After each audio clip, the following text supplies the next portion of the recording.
In this lab, we audit your greatest currency, your attention. Today, we find out what it costs your brain and your body to pay attention, and more importantly, what it costs to switch that attention. We explore your attention as a currency, find out if multitasking helps or hinders you, explore excitation transfer theory, talk about AI renderings of the late Queen speaking Jamaican Pidgin, and find out how short-form content affects memory. We'll close with an attentional budget experiment. Welcome back to the Anatomy of Achievement. I'm your host, Kiara, psychology graduate and head scientist of this lab. Please rate and subscribe the podcast. If you think of someone during this episode, please send it to them because that is free marketing for me. Speaking of marketing, this year, companies paid $10 million for a 30-second slot to advertise at the Bad Bunny concert this year. I did read some reports that the concert was largely interrupted by something called the Super Bowl. Regardless, $10 million for 30 seconds of your attention. And what's crazy is that you hand your feed this same currency every single day for free. And every time you switch attention, you pay tax, cognitively and physiologically. The question is not whether you pay attention tax. The question is how much. For us to understand attention, we have to understand what it means in psychology to pay attention. To pay attention is just to selectively allocate limited processing resources to certain stimuli while inhibiting others. Sounds complicated, but essentially, Broadbent 1958 established that your mind only has a limited amount of processing information at one time. Kahneman, in 1973, formalized what's called the capacity model. So your attention has capacity. It's a finite pool of limited effort that can be depleted, allocated, can run out. Once your attention runs out, no credit cards and also no Qantas points, because if there were, I'd be earning them. There's literally nothing I would not do for a Qantas point. Anyways, so because we have this limited amount of processing resources, we have to selectively allocate it. And for us to allocate that processing to one thing, we also have to, with effort, suppress or inhibit everything else. That is what it is to pay attention. So that's in psychology. On a neuroscientific level, there's no one attention center or region in your brain, just like there's no one place for love. When different things happen, when different regions or networks correlate or kind of combine, that's what creates attention or love. So I was at the movies watching Wuthering Heights with my boss, which was kind of a bit awkward. And this is a great example of how attention works in the different networks. So watching Wuthering Heights, and it was like the egg yolk with the fingers scene, very awkward. I'm watching the egg yolk scene, and then my phone buzzes against my thigh, and then I go to check it just out of habit, and then I'm like, oh wait, no, can't lift it because the screen will be too bright. And as I'm looking off to the side, someone is coming from the bathroom up the stairs and freaks me out. I'm like, whoa, didn't see you coming, got a bit of a jump scare. Then I bring my attention back to the screen. This is actually a really good example of the different networks that are active during attention. So, watching the movie, first of all, is the dorsal attention network. So that's goal-directed, top focus. It's what you are trying to pay attention to intentionally. That's the egg yolk and the fingers. Ew. And then phone buzzing against your leg. That is the ventral attention network. That's stimulus driven and it kind of catches the unexpected. Didn't expect my phone to go off. I have 3 friends and it was my mom texting me, by the way. And then for me to want to look at it, but then inhibit that thinking, no, wait, that's not appropriate right now. That was my prefrontal cortex. That's where executive control, task management, and also inhibition happens. Cool. And then that person who freaked me out coming up the stairs, my anterior cingulate cortex, I have one of those. did that. So that's conflict monitoring, and it kind of detects when something feels off. If there was a lion sleeping or like coming up towards you, your anterior cingulate cortex, your ACC, that's what would be constantly monitoring to make sure that like that doesn't happen, or if that does happen, that your attention is brought back to that. So essentially, the coordination of all these networks or regions allows you to maintain your task goals, suppress distractions, and update your working memory. But how can we say that switching your attention costs tax?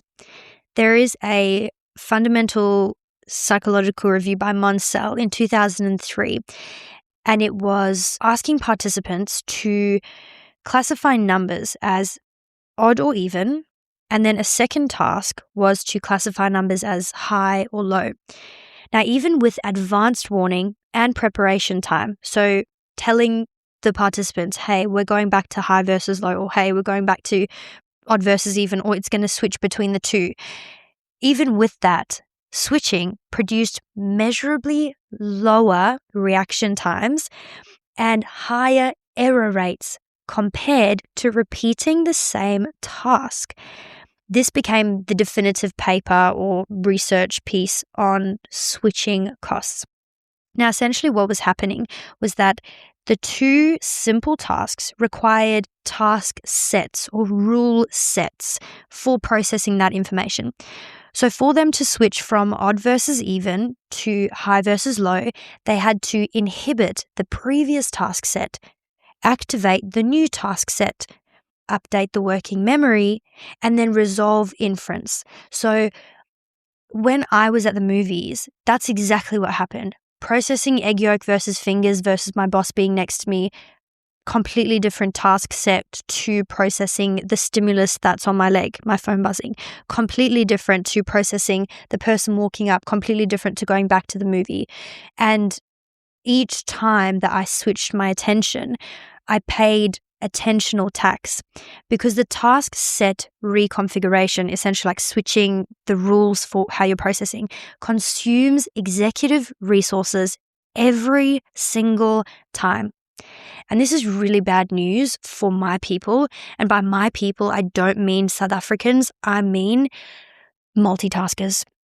There is an extremely sad study by Pauscher in 1994 that said 2 tasks performed at the same time cannot be done without a measurable cost.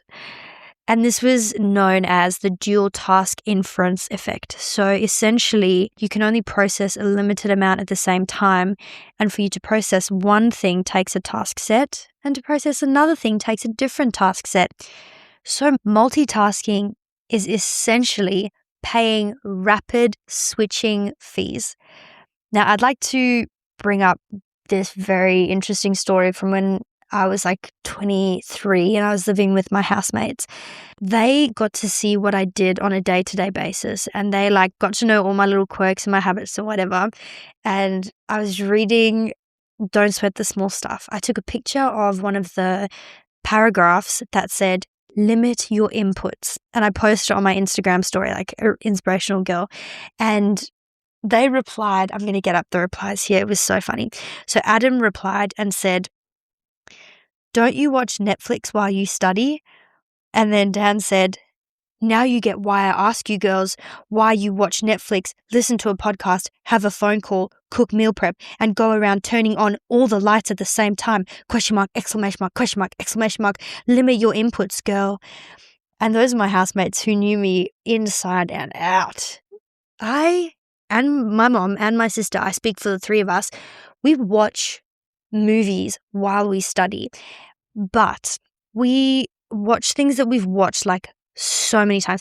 I watch Bones, I watch Criminal Minds. I'm not justifying because this study clearly shows that all I'm doing is paying switching fees, but we became like infamously known for it. Going into this was that I so deeply thought that multitasking made me better at multitasking. But we'll find out later that actually the more multitasking that you do, the worse you become at it.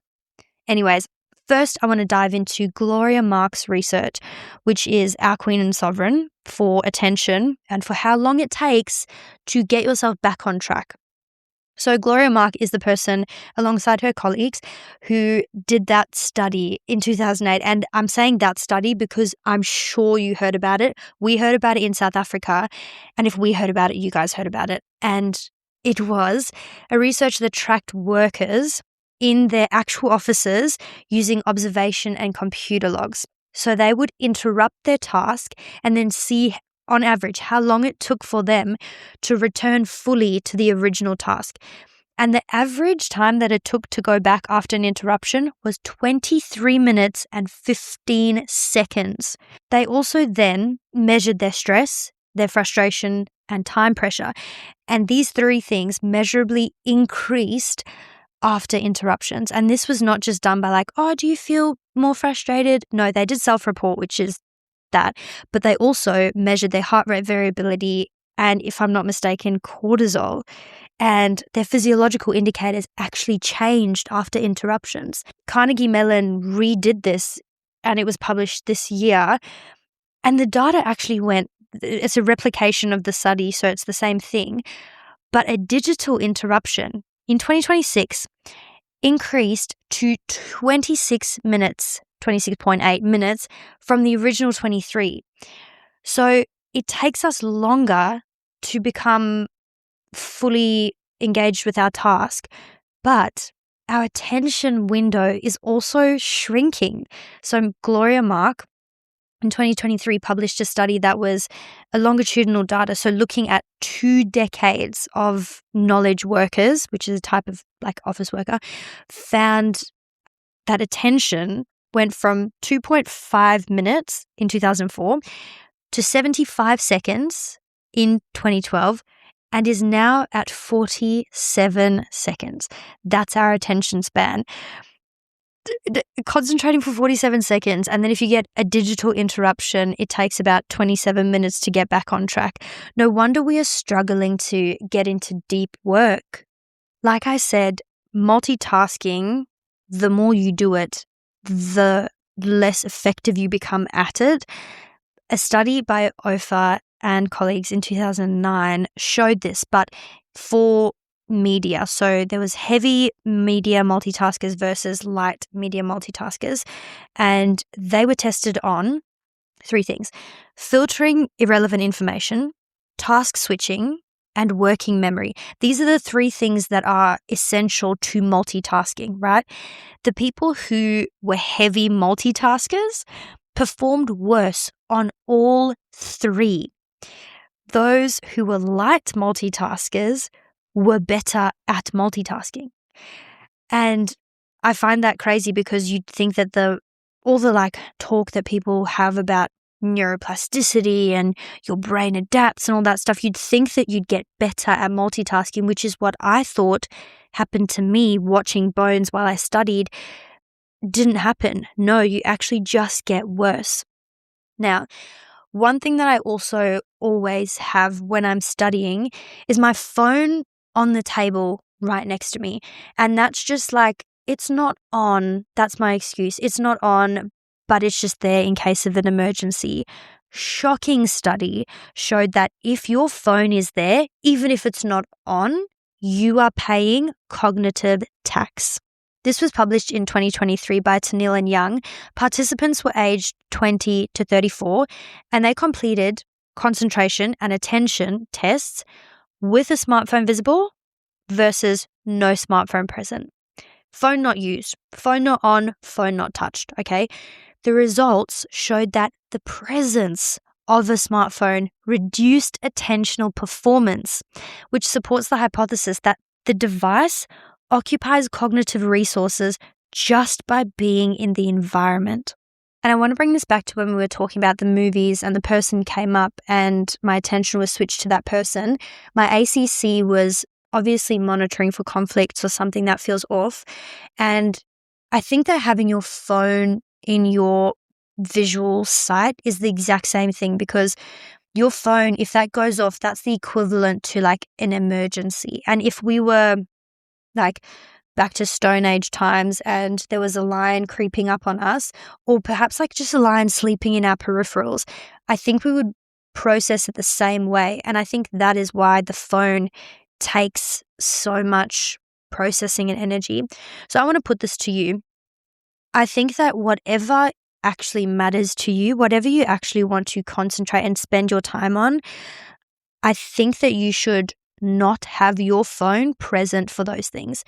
And I bring this up because I'm a Pilates instructor, and the one thing that kills me is when I'm teaching and someone has like their Apple Watch and will start like texting on their Apple Watch. And I understand that there's emergencies and people have families and whatnot, but I think it's just because Pilates or yoga for me is that 45 minutes or 50 minutes where I'm actually dedicating time to myself without giving that attention to anyone else. To have that interruption and then to think that it takes such a long time to come back to the task at hand is just so crazy to me. And if something actually matters to you, why wouldn't you value it with the same amount of attention as you would for something else? Thinking about how much cognitive tax you're paying just by having your phone around you all the time, I realized how much I can do with that cognitive energy. Because in 2024, so that's 2 years ago, it was the busiest year of my life. I was doing my dissertation. I was working full time. My best friend was getting married. My sister was having a baby. I was training for a marathon. It was just like a lot. And there wasn't a single moment of my day where I wasn't either on my laptop or on my phone or listening to music or being stimulated. And even me, who watches Bones when they study, was overstimulated. And so I tried this thing called like No Screen Sundays. I named it myself. Very creative of me. Anyway, so I had named it No Screen Sundays, not use my phone at all. Like I wouldn't touch it. I wouldn't look at it. And on the first Sunday, I remember feeling nervous and anxious, and I just had all of this pent-up energy inside me, and I didn't know what to do with it. And looking back on that, I realized that your phone should not be in the places where you are creating something you care about. That was really dramatic, and now I have to talk about smartphone notifications, so let's just segue straight in. This year, 2026, there was a case, and it was just won by the plaintiff against Meta, the defendant. The defendant, Meta, was found liable for creating addiction in the plaintiff, the young person, because Meta designed the feed exactly how slot machines are designed. So the same psychology that keeps a grown adult addicted to gambling is programmed into the app against a 15-year-old. And I think that's so important because we sometimes can think that, oh, we're not disciplined because we feel like we are addicted to scrolling, or we don't feel like we're disciplined because we feel like we need to be multitasking. But it's not about discipline. Our psychology is being used against us. That led me to think about the slot machines. And then I was imagining going into a casino. And I was just thinking the first thing that you go when you go into a casino is like ding, ding, ding, ding, ding, all the sounds. And that sound, that like, oh my gosh, that winning sound is your dopaminergic system, like your dopamine release system. And Meta uses, and all feeds for that matter, uses your dopaminergic system against you. But quick deep dive into the sounds. There was a study in 2022 about smartphone notifications that found that smartphone notifications reduced cognitive control compared to normal control sounds. So essentially they got the participants, to do a cognitive control task, and they exposed them to either real smartphone notifications or just control sounds. And yeah, that's what they found, that link between notification exposure and reduced executive function capacity. This just shows us that we really need to be the architect of not just our attention, but also of our phones, so that we're really intentional for when we get notifications, how we get notifications. The next thing I want to talk about is how your emotional reaction or valence to your feed then bleeds into the rest of your life and the rest of your day. So Interestingly enough, this study is a bit controversial amongst the psychology people because we are very, very specific about ethics. Because we're dealing with humans and their psychology, when you do any sort of study that interrupts or like changes their valence, like their mood, you have to, like, there's a lot of ethics around it. And I actually want to play this for you. It's in one of my units. They were talking about this study that made people sad for the study to understand it.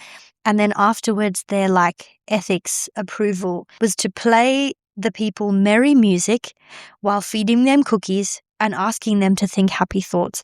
And you think I'm joking, but literally this is a video of my lecturer speaking. Sure that the sad group was no longer sad, whereas they to think happy thoughts while listening to merry music and feeding them cookies. It would have been unethical to let them leave the experiment feeling miserable. For this, the researchers made sure. I just think that's so funny. Anyways, this is all to say that there was a study done in 2014 that was a little bit ethically controversial, but Facebook manipulated emotional valence of news feeds for 700,000 users. You do not get this kind of psychological data very often, and they did it without their knowledge or their consent. But the users exposed to more negative posts produce more negative language in subsequent posts, and vice versa for positive content. The mood shifted with no face-to-face interaction. It was just their feed that changed their valence. And this is where excitation transfer theory comes in. And this is almost like an emotional tax carried forward. This sounds disgusting. This sounds like the fingers in the egg yolk situation. It's not. Residual physiological arousal from one stimulus amplifies emotional responses to the next.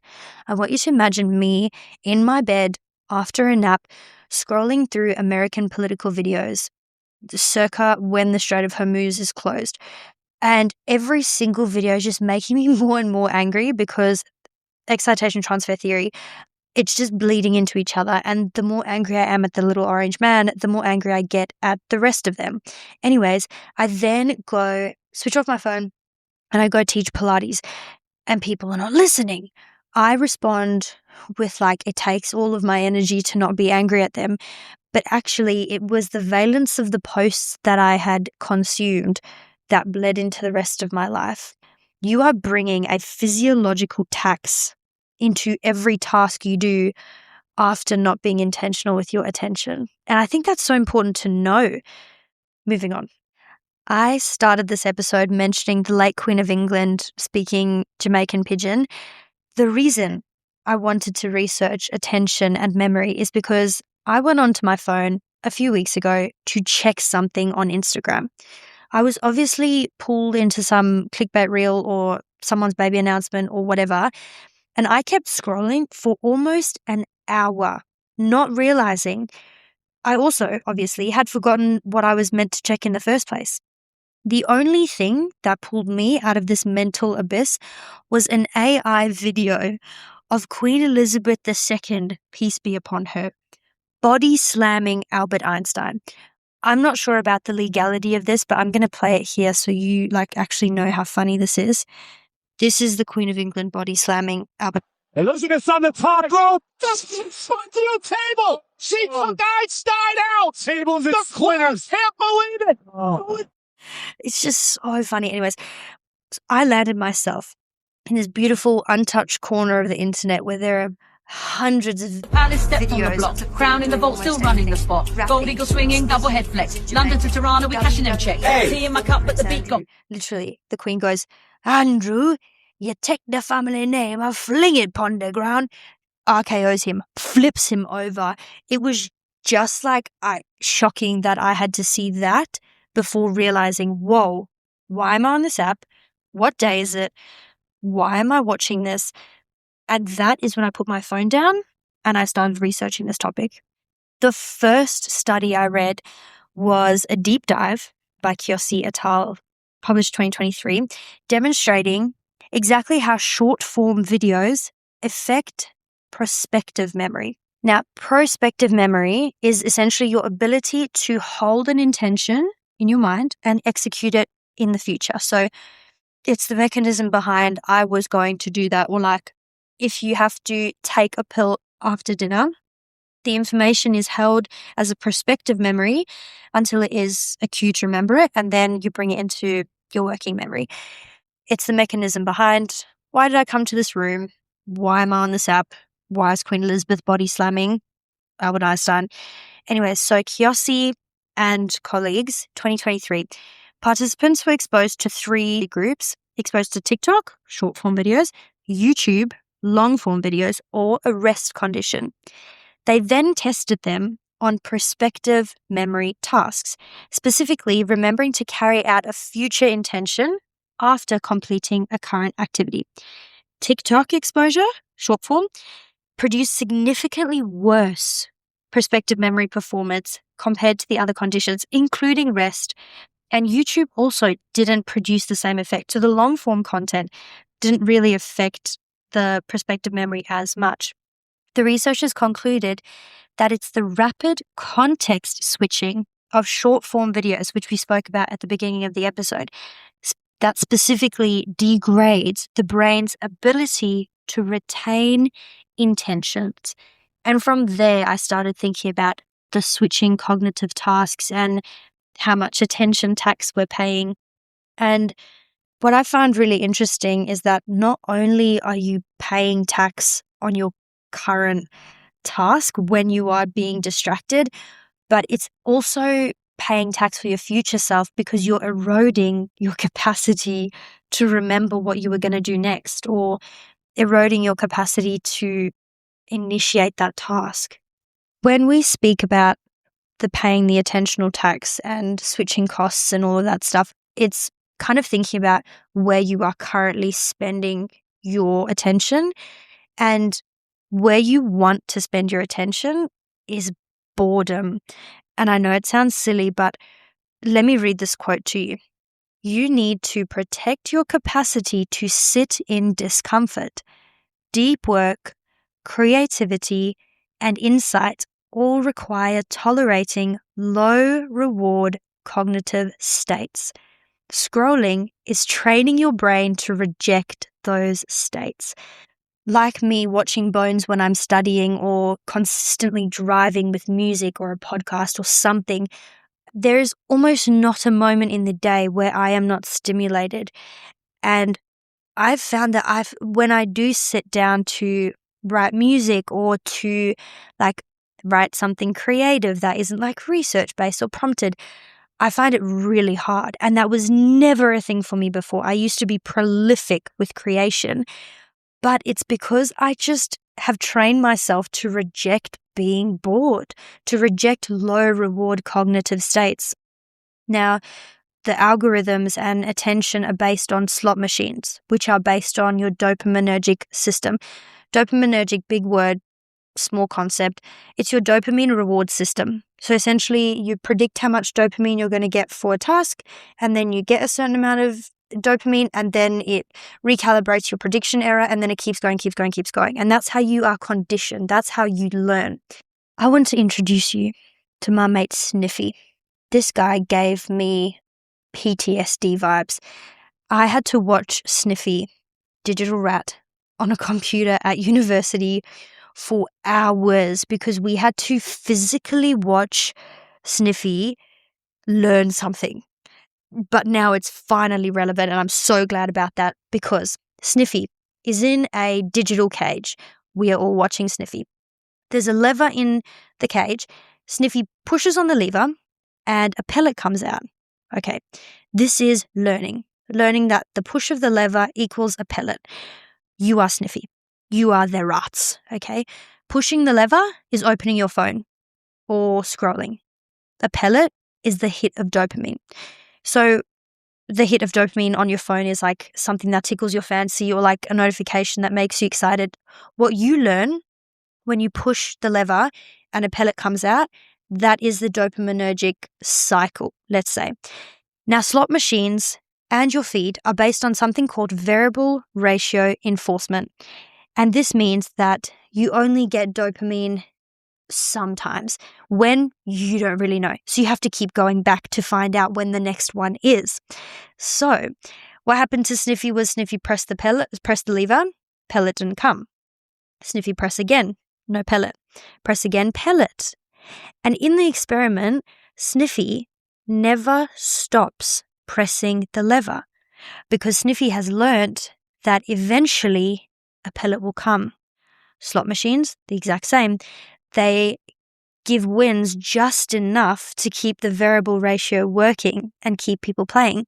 Your feed is the same thing. It gives you just enough notifications or things on your feed to keep you engaged that you never stop scrolling on a feed that never ends. So this dopaminergic system is really cheap dopamine. Now, how this links to boredom is that if you're bored and every time you're bored, you grab your phone, you start scrolling, that's what your brain learns is a kind of fair trade. So the equivalent of being bored equals you'll still get a dopamine hit. And you never learn how to just sit in low stimulation. If you've conditioned your reward system to reject low stimulation states, you can't access deep cognitive modes. It's not because of a lack of discipline, but it's because your reward prediction circuitry is recalibrated. Essentially, what you have to do is protect your boredom tolerance to start to encourage the deep thinking, to start to, you don't even have to enjoy the low stimulation states, but just to actually sit with it is so important. Now, all this talk about attentional switching and how much it costs to multitask, there weren't a lot of questions that I asked in university, but there was one, and that is when I put my hand up and I said to the professor discussing this exact topic, okay, but if multitasking is so bad, me trying to justify watching Bones while I study, then how come they allow surgeons to listen to music, professor? And funnily enough, that same year, there was a study published, and it was a systematic review of music in surgical settings. And it was just like a complete conflict of interest for my interests, because it found that music was good, but not when it was too engaging or too unfamiliar. So performance was actually enhanced when it was music like classical music or music they were familiar with. But if it was too loud, too engaging, or unfamiliar, performance of the surgeons suffered. And that's when I said to the professor, well, I study better with Bones in the background.